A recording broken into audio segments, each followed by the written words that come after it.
첫 번째 달라. 2016년 3월 인공지능 바둑 프로그램인 알파고와 이세돌 구단의 바둑 대결이 있었다. 이 대결은 인간과 인공지능의 대결, 문화와 과학의 대결이라는 수식으로 화제를 불러일으키며 바둑을 즐기는 한국, 중국, 일본에서 생중계된 것은 물론 세계인의 이목을 집중시켰다. 일단 체크할 수가 있겠네요. 인공과 인간과 인공지능. 인간은 문화에 해당되겠죠. 그러면 과학은 인공지능에 해당되는 거겠지. 그러면 누가 인간인데요? 이세돌 구단요. 그러면 누가 인공지능인데? 알파고요. 그래서 이렇게 구분을 좀 하자. 첫 번째 단락은 이세돌과 알파고의 바둑 대결이 있었는데 엄청 관심이 많았습니다. 두 번째 단락. 이전에도 인공지능이 인간의 지적 능력을 넘어서는 경우는 여러 차례 있었습니다. 요 이후로 앞에 문장에 대한 예시. 무엇의 예시? 인공지능이 인간의 지적 능력을 넘어서는 경우. 1997년 인공지능 체스 프로그램인 딥블루가 기존 우승자를 꺾었고 2011년 미국의 유명한 퀴즈 프로그램에서 인공지능 왓슨이 역대 최강의 출연자를 꺾은 바가 있습니다. 인공지능이 인간의 지적 능력을 넘어서는 경우 예시 1, 예시 2 이렇게 들어가겠지. 하지만 바둑은 게임의 속성상 경우의 수가 무한대야. 그렇지. 경우의 수가 무한대야. 아무리 우수한 컴퓨터라도 인간을 이길 수 없을 거라고 생각했기 때문에 알파고의 승리는 더 큰 충격으로 다가왔습니다. 알파고의 승리가 더 큰 충격으로 다가온 이유는 뭡니까? 경우의 수가 무한대여서 인간을 이길 수 없을 거라고 생각했기 때문입니다. 우리 인공지능에다 자꾸 세모 표시해주고 있죠? 인공지능 뭐 나왔어요? 딥블루, 왓슨, 알파고. 계속 똑같이 가고 있는 거겠지. 다음 세 번째 단락. 이처럼 알파고와 이세돌 구단의 대결은 인공지능에 대한 관심을 더욱 높였습니다. 적어도 1-20년 내로는 인공지능이 바둑 고수에게 승리하지 못할 거라고 예상했지만 이세돌 구단이 1승 4패 함으로써 이게 인류의 유일한 1승이지.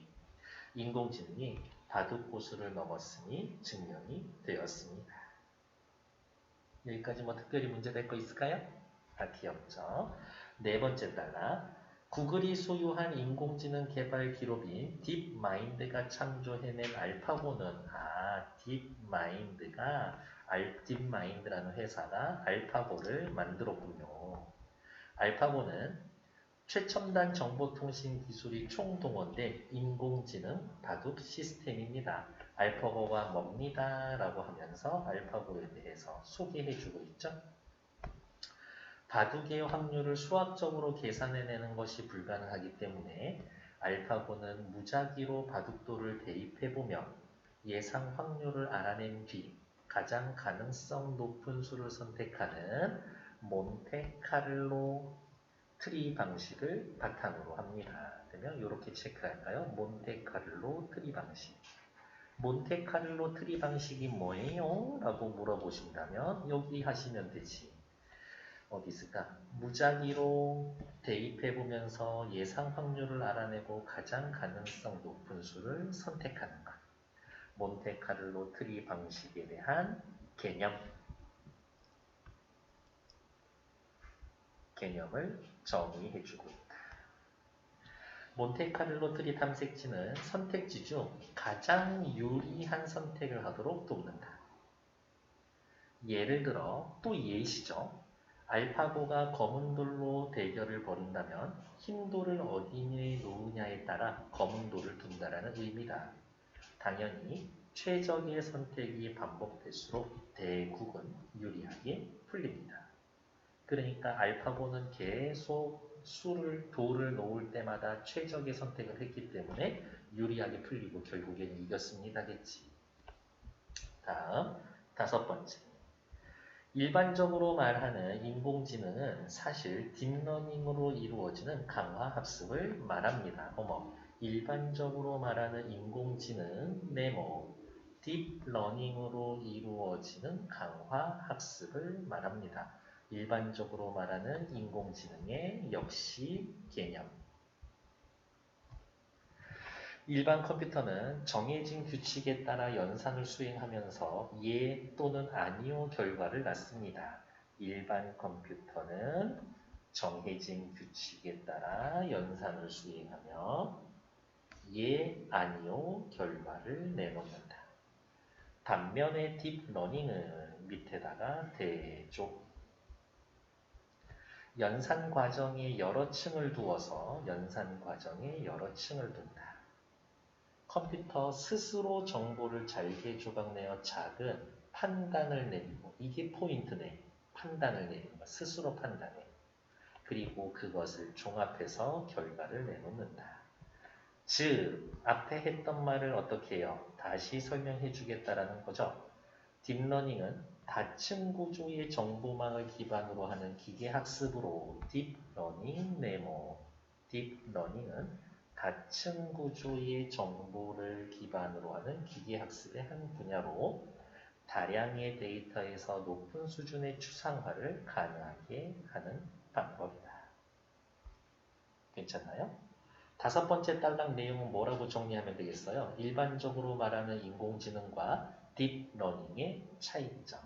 그러니까 다섯 번째 단락은 일반적으로 말하는 인공지능과 딥러닝의 개념을 소개해 주면서 그것을 대조하고 있구나. 여섯 번째 단락. 기계학습은 정확하게 입력되지 않은 내용을 기반으로 인공지능이 자체적으로 학습하는 것이다. 어이구, 단어 뜻 계속 나오네. 기계학습의 개념. 자체적으로 학습하는 것. 이때 인공지능은 방대한 양의 자료를 수집하고 그 자료를 기반으로 다음 단계를 예측한다. 자료 수집, 다음 단계 예측. 구글이 알파고에 도입한 딥러닝도 이러한 기계학습의 한 종류입니다. 그러면 또 옆에다가 이렇게 써놓을까요? 뭐라고? 기계학습에 딥러닝이 들어갑니다.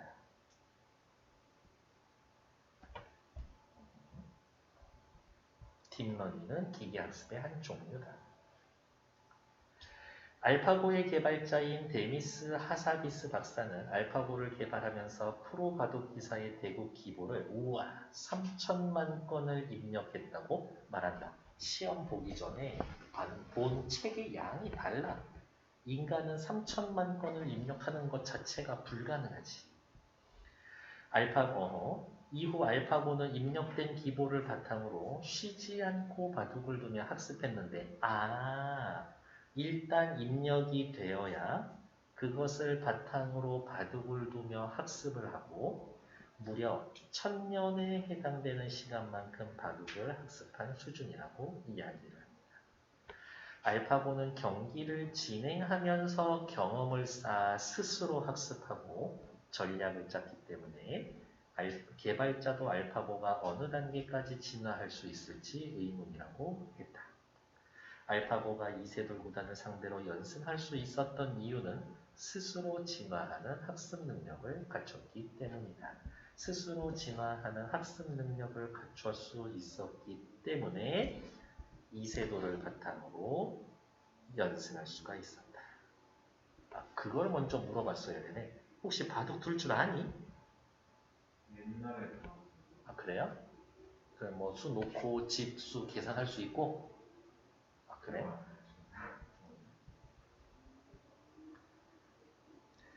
이러한 딥러닝은 이미 여러 분야에서 활용되고 있다. 지금까지는 딥러닝과 알파고 이야기를 하고, 알파고와 이세돌 이야기를 하고, 그거를 바탕으로 인공지능에 관심이 높아지기 시작했어요. 알파고의 학습은 사실은 기계학습인데요. 기계학습의 일종인 딥러닝을 하게 된 겁니다. 여기까지는 일단은 바둑 얘기야. 그 다음에 이제 7번째 단락에서 여러 분야로 활용되고 있습니다. 이제 어느 분야에 활용되고 있는지 찾아야 되겠네요. 자동으로 음성을 인식하여 인간이 요구하는 기능을 작동하도록 하는 것도 이와 같은 예입니다. 자동으로 음성을 인식하여 인간이 요구하는 기능을 작동하는 것도 딥러닝의 예래요. 그뿐 아니라 이미지 분류에서도 딥러닝을 이용해 자동으로 영상을 인식하여 이를 분류하고 분류 목적에 맞게 저장할 수도 있습니다. 되게 여러 군데서 활용하고 있네. 거기에서만 쓰나요? 오케이. 제약산업에서도 딥러닝이 사용됩니다. 그러면 다시 정리해야 되겠는데 딥러닝이 활용되는 분야 1, 딥러닝 활용 2, 딥러닝 활용 3, 제약산업. 약 만드는 것. 새로운 약이 개발되어도 생각만큼 약효를 보이지 못하거나 예상치 못한 다른 작용, 예상치 못한 다른 작용. 이렇게 말이 길어? 뭐예요? 부작용이지. 상업적으로 출시되지 못하는 경우가 있다. 인류가 만든 약 중에 부작용 없는 약은 없습니다. 딥러닝을 이용한 가상실험이 가능해지면서 많은 연구자들이 약물 개발에 유용하게 사용하고 있습니다. 마케팅 분야에서도 딥러닝은 고객에 따라 활용 가능한 마케팅 방법을 선정하고 효과를 예측하는 데 사용하고 있습니다. 마케팅 분야에서도 써먹습니다. 4. 딥러닝이 활용되는 분야 1, 2, 3, 4. 다음 무엇보다도 우리에게 가장 잘 알려진 딥러닝 활용 분야는 자율주행 자동차입니다. 5. 자율주행 자동차는 앞에 횡단보도가 있는지 사람이 있는지와 같은 정해진 물음에 답할 뿐만이 아니라 안전하거나 위험한 상황을 담은 동영상 정보를 기반으로 스스로 학습해 자동차를 운행합니다. 무엇이 더 중요한 정보인지 판단해서 그것을 다음 연산에 반영하는 겁니다. 참고할 자료가 많을수록 인공지능은 단련이 됩니다. 인공지능 연구자들은 이전에 없던 새로운 창의성이 나타날 수 있다고 말합니다. 인공지능은 스스로 학습을 해서 새로운 창의성이 나타날 수도 있다. 인공지능을 소재로 만든 한 영화에서 주인공이 인공지능 운영체제의 이름을 모르면 다음과 같은 대사가 진행이 됩니다. 뭐라고 부르면 되죠? 이름이 있나요? 사만다예요. 그 이름은 어디서 얻었나요? 너무 무서워. 사실 방금 제가 혼자 지은 이름이에요. 혼자 지어냈다. 바로 이런 게 창의성인 거지.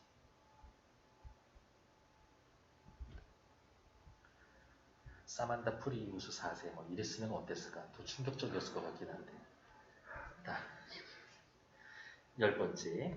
인공지능은 자신이 방금 지은 이름이라고 실토를 하는데 100분의 2초 만에 아기 이름 짓는 법이라는 책에 나오는 18만 개의 이름 중 하나를 선택하여 자신의 이름으로 삼은 것이다. 발음할 때 소리가 좋다라는 이유까지 덧붙여서 이 운영체제는 스스로 소개합니다. 저는 단순한 운영체계가 아닙니다. 또 하나의 의식입니다. 학습을 거치는 인공지능은 하나의 의식이라고 할 수가 있다. 알파고가 인간이 원하든 원하지 않든 새로운 세상을 열어주었다는 점에선 의문의 여지가 없습니다. 알파고는 새로운 세상을 열어주어서 그거는 인정해야지. 알파고가 좋다 나쁘다 싫다 별로다를 떠나서 하지만 알파고는 바둑 프로그램으로 인공지능 전체를 대변하는 게 아니고 SF 영화에 나오는 인공지능에 근접한 것도 아니다. 왜? 알파고는 그냥 바둑만 두는 거야. 딴 거 못해. 알파고의 성공은 인공지능 로봇의 성공이 아니라 오히려 유능한 개발자의 작품이라는 것이 더 적절하다. 독서 지문에 뭐뭇이 아니라 뭐뭐뭐뭐다 라는 문장은 무조건 중요한 문장이에요. 그동안 바둑계가 쌓아온 자산을 토대로 프로그램을 한 차원 발전시킨 것이다. 그건 뭐 인공지능 뭐 별거 아니네요. 아니요. 기계학습 활용도는 매우 높다. 이게 장점이지. 알파고가 이룬 성과는 앞으로 알파고를 뛰어넘는 수많은 인공지능 딥러닝 프로그램의 등장을 예고합니다. 그리고 이 프로그램은 인간의 영역의 상당 부분을 대신할 겁니다. 사람 대신에 일하겠지. 하지만 인간이 과학적 윤리의식을 바탕으로 인공지능에 대한 통제력을 가진다면 인공지능은 두려움의 대상이 아니라 인간의 문제를 해결하기 위하여 인간이 만들어낸 과학발전의 결과물로 이로운 방향으로 활용될 수가 있습니다. 아이쿠야, 말 엄청 기네. 정리합시다. 뭐라고? 인공지능이 인간이 과학적 윤리의식을 바탕으로 한 통제력이 있다면 이로운 방향으로 활용할 수가 있습니다. 이렇게 그냥 간단하게 쓸 수 있는 거죠. 됐을까요? 네. 1번. 다층 구조의 정보망을 기반으로 기계학습의 한 분야, 다량의 데이터에서 높은 추상화를 가능하게 하는 방법. 뭐? 딥러닝. 2번.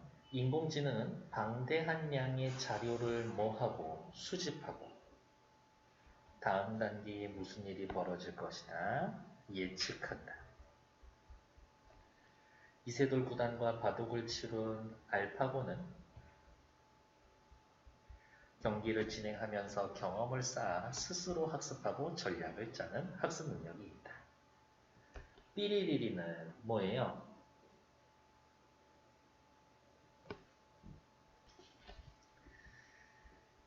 기계학습은 정확하게 입력되지 않은 내용을 기반으로 자체적으로 학습하는 것이다. 딥러닝은 횡단보도에서 사람이 있는지 없는지 여러 종 동영상 정보를 기반으로 학습하여 자동차를 운행하는 어떤 분야? 얘기 좀 해주면 안 돼? 네. 내가 너무 추운 덕분이 자율주행 자동차 분야에서 널리 사용됩니다. OX 얘기해 주세요. 몬테카를로 트레이 탐색, 알파고가 한 거, 무작위로 임의의 수를 대입해보고 예상 확률을 알아내고 가장 가능성이 높은 거 선택한다. OX? O. 딥러닝은 연산 과정에서 여러 층을 둔다. 그렇죠. 정보를 잘게 조각내고 작은 판단을 내리고 걔네를 종합해서 결론을 내린다. 완전 O. 여기서의 포인트는 요거겠네요. 작은 판단, 잘게 조각내요. 나중에 윗글에 대한 설명을 알맞지 않은 것은 이러한 부분을 바꿀 수 있는 포인트인 거지. 기계학습은 내용이 정확하게 입력되어 있지 않으면 자체적으로 학습할 수 없다? 그렇지는 않죠. 데이터만 주면 알아서 그걸 바탕으로 판단하니까. 딥러닝을 이용한 실험 방법이 가능해지며 제약 산업에서도 유용하게 사용한다. 그렇죠. 그리고 마케팅에서도 쓰지. 인공지능 연구자들은 딥러닝이 창의성을 나타낼 수 없다? 아니요. 창의성 나타낼 수 있어요. 지 이름을 지가 짓잖아. 그러니까 X. 다음 페이지. 다음 과학기술 분야의 특성으로 알맞은 것은 아이쿠야. 대부분 과학기술 분야는 설명적인 글로서 체계적이고 분석적인 경우가 많다. 글쓴이는 죄송해요. 이렇게 걸어놔야 되는데 개인 정보인데 난리 났네. 글쓴이는 주관적 해석이 드러나기도 합니다. 반드시 비판적으로 읽어야 한다. 아무튼 주관적이면 주장하는 거니까 무조건 비판적으로 읽어야지. 시각적 보조자료가 제시되는 경우가 많아서 내용과 관련 지으세요. 과학 분야의 기술은 보통 자연현상이나 물리적 세계를 대상으로 하고 대상의 구조나 변화 원리를 보편적 인과 법칙에 의해서 서술합니다. 객관적 자료에 근거한 과학적 사실이나 법칙을 제시합니다.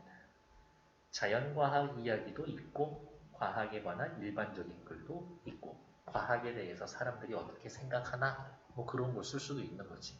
과학이 우리 생활에서 어떻게 쓸모가 있을까? 그런 얘기도 해주고.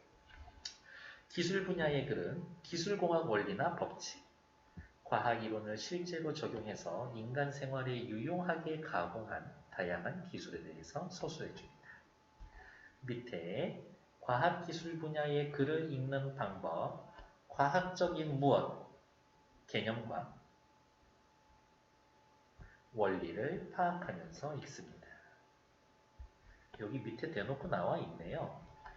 글에 사용된 용어나 개념을 정확하게 이해하고 원리를 파악합니다. 글의 이해가 어렵다면 과학자료나 사전, 인터넷 과학 잡지 등 활용하고 글에 제시된 정보의 주관성, 객관성을 판단하면서 읽습니다. 과학 용어와 개념에 대한 정확한 이해를 바탕으로 글에 대한 지식과 정보가 객관적이며 믿을만한 것인지 판단합니다. 믿을만하다 밑에다가 또 뭐 써놓을 수 있을까? 신뢰성. 주장할 수도 있잖아요. 논거의 입증 과정의 논리성과 근거는 주장 잘 어울립니까? 타당성을 판단하면서 읽는다. 대상 과정에 대한 논거 입증 과정이 논리적인지 따져보고 설명 내용이나 주장의 근거가 과학적으로 타당한지 비판적으로 따져봅니다. 과학 원리, 이거 알아서 어디다 써먹는데요. 과학 원리의 유용성과 무엇을 그것만 가지고 다 할 수 있지는 않은데 한계를 파악해 봅니다. 지식 습득에 그치지 않고 과학 원리를 일반 생활에 적용해 보고 그에 대한 한계는 없는지. 기술 분야의 글이란 다양한 기술의 원리를 실제에 적용하거나 응용하는 방법을 설명하는 글이다. 이러한 기술 분야의 글은 실생활에서 흔히 찾아볼 수 있는 기술부터 최첨단 기술까지 제재의 범위가 넓고 전문가가 아니면 잘 모를 만한 낯선 용어와 생소한 개념 등이 많이 다루고 있는 게 특징입니다. 따라서 기술 분야의 글을 잘 읽기 위해선 입문서, 전문사전, 인터넷 등 다양한 매체를 활용해서 무엇을 쌓아야 합니까? 배경 지식을 잘 확장해서 글의 내용에 대해 분명하게 이해해야 합니다. 그래서 설명하고 있는 기술과 관련된 또 다른 예를 일상생활에서 찾아보고 발전 방향에 대해 심층적으로 탐구하려는 노력도 필요합니다. 예. 다음 페이지. 이제 지문 내용 분석하는 거죠. 세계인의 관심을 불러일으킨 이세돌과 누구, 알파고의 대결. 알파고가 승리했습니다. 이 문단. 알파고 승리가 충격을 줬죠. 왜? 과거 인공지능과 인간의 기술 대결에서 체스 프로그램 이름이 뭐였었지? 딥블루. 2011년 유명 퀴즈 프로그램에서 우승한 애 누구? 왓슨. 내가 알기로는 이거 YBM에서 만든 거였었는데요. 최강의 출연자를 꺾었습니다. 바둑은 뭐가 무한대야? 경우의 수가 무한대여서 인간을 이기기 힘들 거라고 생각했고 알파고의 승리가 더 충격적이었습니다. 이어서 경우의 사가 아니라 경우의 수지. 경우의 수. 됐죠? 다음 3문단. 바둑 고수를 넘어선 인공지능의 능력, 사람들의 무엇을 벗어나서 그건 누구야? 이소들을 이기지. 예상을 벗어나 이미 인공지능이 바둑 고수를 넘어섰습니다. 네 번째 문단 중심 내용. 최첨단 무엇이 반영이 된 인공지능? 최첨단 정보 통신 기술. 이 반영된 인공지능 알파고. 알파고가 바둑돌이의 위치를 선택하는 방식, 몬테카를로 트리 방식, 선택지 중 가장 유리한 선택을 하도록 돕는 방식. 5문단 딥러닝의 원리. 일반적으로 말하는 인공지능은 딥러닝으로 이루어지는 무슨 학습? 강화 학습을 말합니다. 일반 컴퓨터와 딥러닝의 연산의 방식 빨간색으로 체크해 놓고 요거는 시험 포인트가 충분히 됩니다. 일반 컴퓨터 딥러닝 정해진 규칙에 따라서 연산을 수행하며 예 아니오만 대답해 놓고 딥러닝은 여러 층을 두어서 컴퓨터에 어떻게 컴퓨터를 그치 스스로 정보를 잘게 조각내어 작은 판단을 내리고 그것을 종합해서 결과를 내렸습니다. 딥러닝이란 다층 구조의 무엇을 기반으로 정보망인가? 정보망을 기반으로 하는 기계학습의 한 분야. 다량의 데이터에서 높은 수준의 추상화를 가능하게 하는 방법. 6문단 무엇하는 학습 능력을 가진 알파고 스스로 진화하는 학습 능력을 가진 알파고. 기계학습의 원리 및 인공지능의 기계학습 정확하게 입력되지 않은 내용을 기반으로 인공지능이 자체적으로 학습하는 것.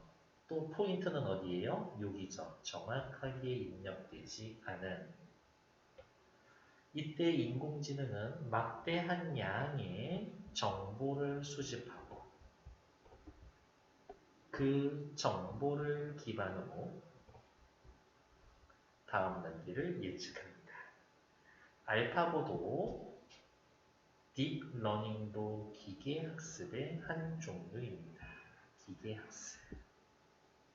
다음 페이지. 알파고가 이세돌 구단원을 상대로 승리할 수 있었던 이유는 경기를 진행하면서 무엇을 경험을 쌓아서 스스로 학습하고 뭐라고 해야 되나? 전략을 짜기 때문입니다. 딥러닝은 다양한 산업 분야에서 활용된대요. 자동으로 무엇을 인식해? 음성을 인식해서 인간이 요구하는 것을 작동하게 하고요. 딥러닝을 이용해 자동으로 이미지를 의식해서 이를 분류하고 분류 목적에 맞게 저장까지. 다양한 산업 분야에서의 활용되는 딥러닝 툴. 딥러닝 활용해 제약 산업에서 신약을 개발할 때 딥러닝을 이용해 실제 실험이 아닌 가상 실험 방식이 가능합니다. 마케팅 분야에서의 딥러닝은 고객에 따라 활용 가능한 마케팅 방법을 선정하고 효과를 예측할 수 있습니다. 쓸데없는 돈지랄 하지 않겠지. 광고한다고. 중심 내용. 자율주행 자동차 분야의 딥러닝, 인공지능을 소재로 한 영화를 소개합니다. 무엇이요? 자율주행 자동차. 그냥 그대로 쓰면 되지 않나? 사람이 있는지 없는지, 물음에도 대답하고, 안전한지 위험한지 동영상 정보를 바탕으로 스스로 학습해서 자동차를 운행합니다. 인공지능의 가능성에 대한 의견으로 인공지능 연구자들은 이전에 없었던 새로운 무엇이 나타나 이름을 지어낼 수 있는 창의성이 나타날 수도 있다고. 영화 허에서 인공지능으로 만든 영화로 이 영화의 운영체제는 또 하나의 나는 컴퓨터 인공지능이 아니라 의식입니다. 알파고가 바둑 대결에서의 거둔 승리의 의미. 알파고에 하지만 한계는 있지. 딱 가동만 더. 인공지능 로봇의 성공이 아니라 유능한 개발자의 작품이다.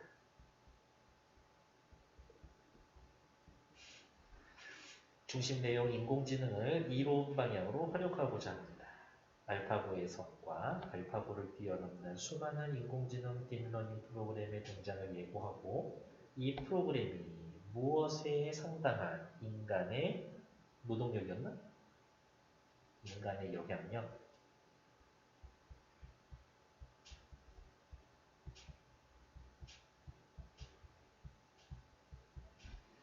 대신할 것이다. 인공지능에 대해 가져야 할 것.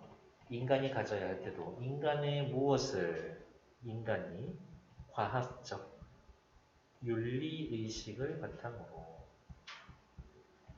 인공지능에 대한 통제력을 가진다면 인공지능은 인간의 문제를 해결하기 위해 인간이 만들어낸 과학발전의 결과물로서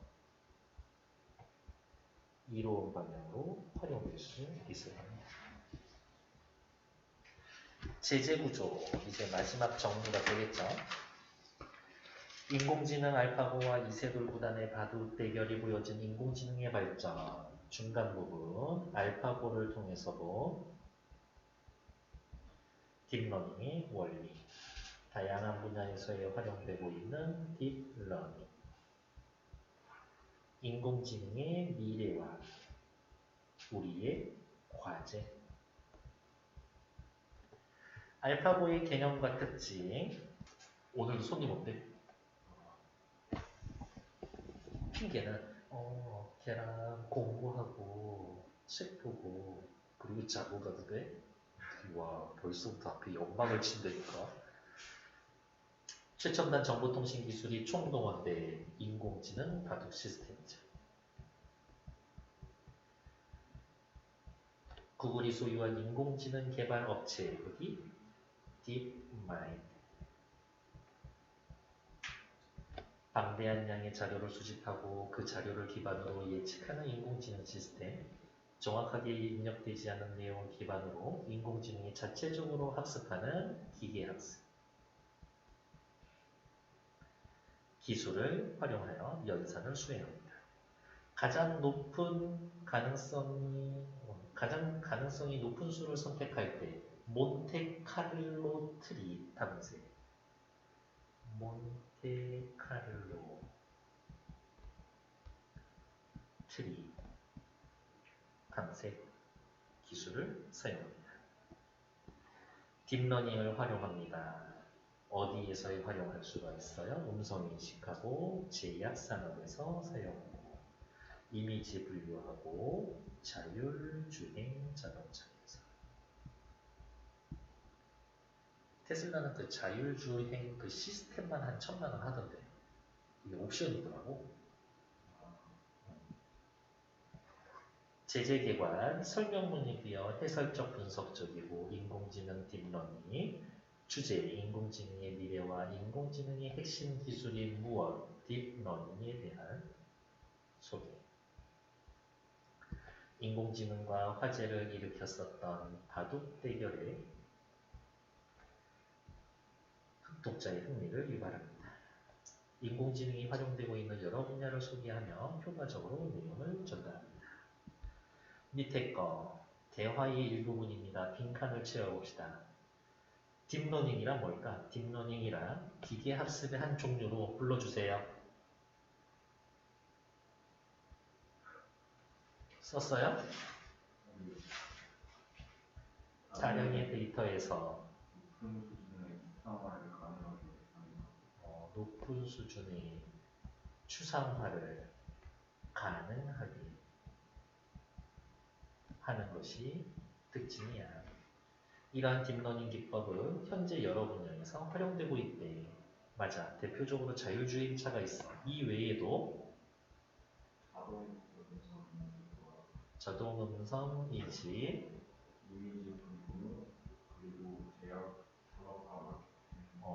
이미지 분류 앤드 저장까지 합시다.